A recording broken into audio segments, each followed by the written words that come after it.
The Rookie Shootout has become a favorite tradition of many people involved in ARLA, despite this only being the third running of the event. We will have 29 drivers competing in tonight's race, making it the largest field we've had in this event's short history.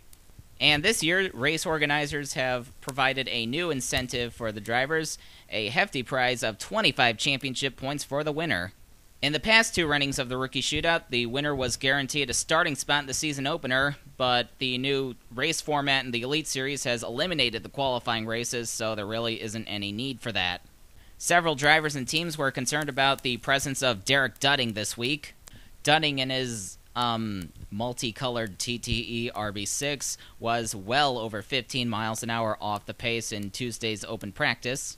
People's opinions of Dudding were certainly not helped after he drew 13th for the shootout and threw a fit on stage about it.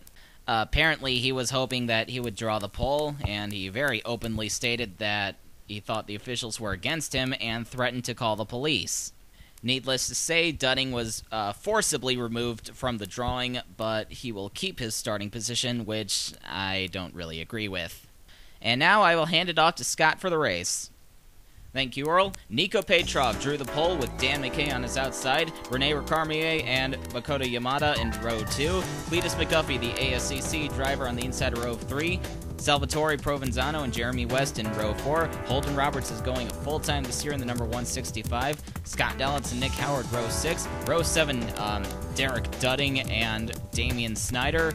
Libby Bell is starting directly behind Derek Dudding. I'd advise her to stay on her toes.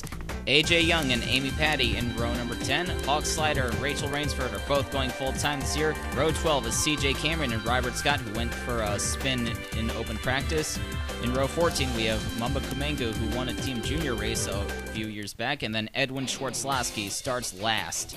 And Nico Petrov leads the field to the first green flag of the 2011 season. Dan McKay had a nose on him at the line, but Petrov is still holding his ground with Rene Ricarmier, the French driver, right behind him. And I already see a few cars starting to fall off the pace. Cletus McGuffey in the 04, Derek Dudding, and AJ Young in the 55. Phil Summers and Jeremy West take advantage of McGuffey and jump to the inside. Nico Petrov finally gets by Dan McKay, but he's still got to focus on holding off Rene Ricarmier. But it looks like Ricarmier in the 0 can't make a challenge right now and tucks in behind the 20.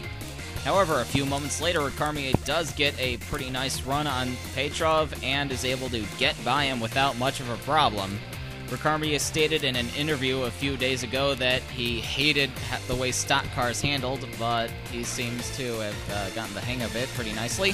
The first caution came out on lap 5. Libby Bell is going to drift up into the 165. Holden Roberts coming off of turn 2, taking both cars hard into the wall. Roberts goes spinning back up in front of traffic. He collects Rachel Rainsford. Robert Scott, Rainsford went sliding on her side but came back down on all 4 wheels. That was a pretty nasty look to the driver's side of Holden Roberts' car. We do hope he's okay. Here's more on Rachel Rainsford. Derek Dudding comes barreling in and slams into the 100. Thankfully, he only clipped the back of that car because that could have been much, much worse.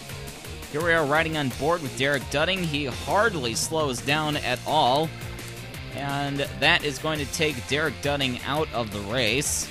In fact, everybody involved in this incident went out.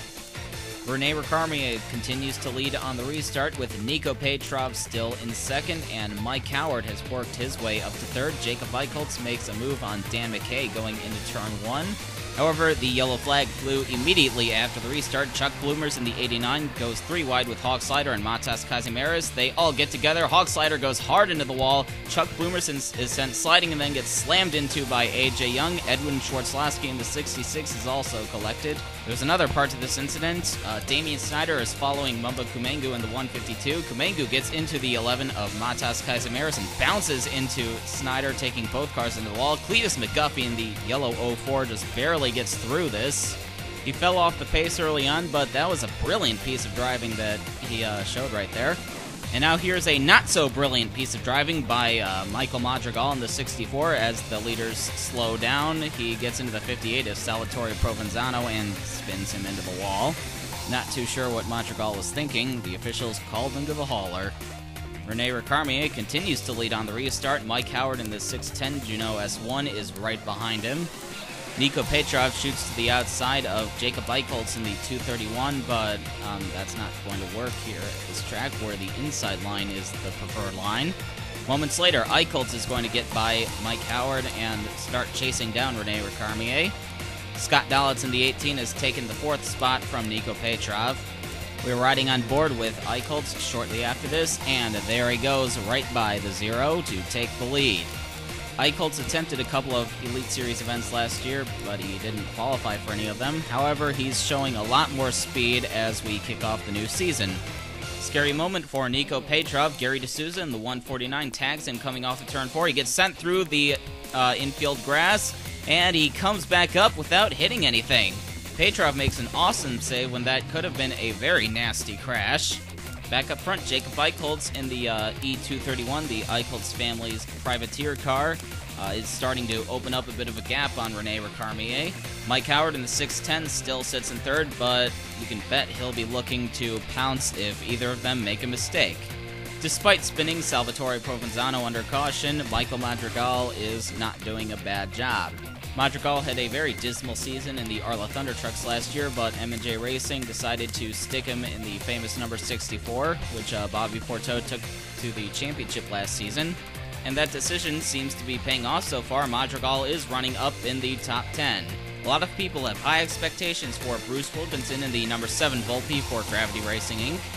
Wilkinson ran a few races in that team's R&D car last season, and in his first 2 starts finished in the top 5. So now Wilkinson, going by Mike Howard for the 3rd spot, is trying to keep up those performances. Let's go on board Rene Recamier in the 0. Jacob Iikoltz in the 231 is continuing to stretch his lead on him. Recamier does not have any experience in stock cars, and it seems that Iikoltz is happily taking advantage of that. But the leaders would soon encounter the lapped car of Cletus McGuffey, and look what that does to Iikoltz's lead. Recamier cuts it down to just a few car lengths, however he's not able to make a serious challenge right now. And then they would encounter Salvatore Provenzano in the 58, whose crew did a pretty good job getting that car back into shape, however he's still off the pace. Provenzano holds up the 231 just a bit, and this is going to give Recamier a big run coming down the front stretch. But then Iikoltz is going to pull out and throw the block on Recamier going into turn 1. As the laps wind down, Gary D'Souza has found himself in the 3rd spot. D'Souza, of course, is Rene Recamier's teammate at Whitebur Ildist Racing. D'Souza was fairly impressive last season, finishing 2nd at Mosport. However, tonight the leaders are just too far ahead for him to do anything unless we get a caution. Moments later, D'Souza is going to have competition in the form of Bruce Wilkinson and Michael Madrigal. However, these 3 cars are running pretty similar lap times, and D'Souza has a fairly nice cushion on both the 7 and 64. In the closing laps of the race, Rene Recamier has really fallen up behind. Apparently, the handling has completely gone away on his Gasnier. This would mean it's clear sailing for Jacob Iikoltz, who is going to come down to take the 3rd annual Rookie Shootout. Rene Recamier, in his first time in a stock car, would hang on to finish 2nd. Gary D'Souza, his teammate, finished in 3rd. Bruce Wilkinson 4th. Michael Madrigal in 5th. CJ Cameron, the CRL driver, finishes 6th in the new White Mountain Motorsports entry. Mike Howard 7th. Dan McKay 8th. Amy Patty 9th in the 3rd MRD car. And then Scott Dalitz rounds out the top 10 in the Dalitz Privateer car, the DZ.